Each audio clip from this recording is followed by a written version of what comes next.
Hello, Valerie Sjodin here, and I really am excited about this new fancy house Mixie stencil made by Stencil Girl Products.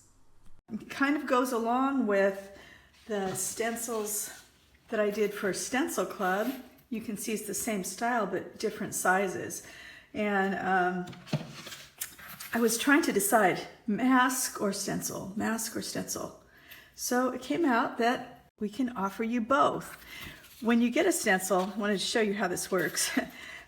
It will be like this. It will have these little kind of attachment tabs here, they're called. And you'll need to snip those out carefully.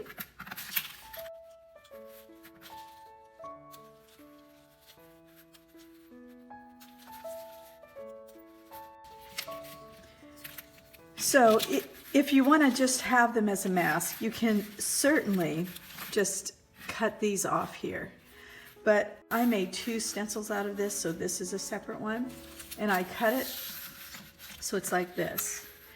And like this. See? So what that does for me is, I'm going to move this black because that's foam core, and I'll show you how I got more of the hinge. Is I drew a line on it right here, and then I scored it with my bone folder, and then I do this at each point both ways so that it can hinge either way.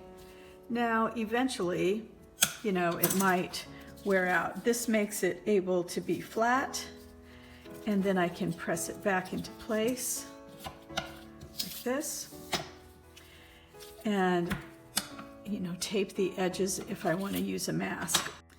As far as size goes, these are designed to fit standard sizes. So like this is 8 inches wide, and this is a little more, so an 8.5 sheet of paper.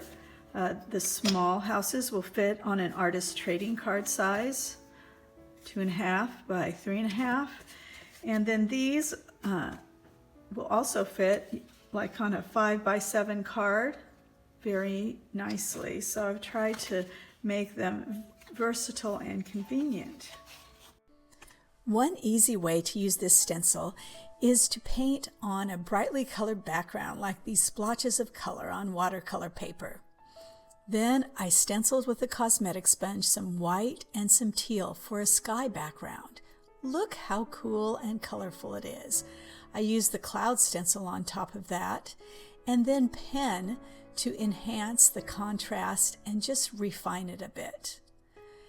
Then I added even more with ink test. I wouldn't have had to, but I really like how it turns out and left part of it unfinished so I could see my process here. I used the same technique on blocks of wood that were left over from our building project, and on the other side there's a nighttime scene. This stencil really plays well with others. You can use it with the figure stencil, which just add a whole lot of depth with the various sizes of the figures and of the houses. This is just a taste of what you can do with these fancy house stencils. Blessings to you as you create.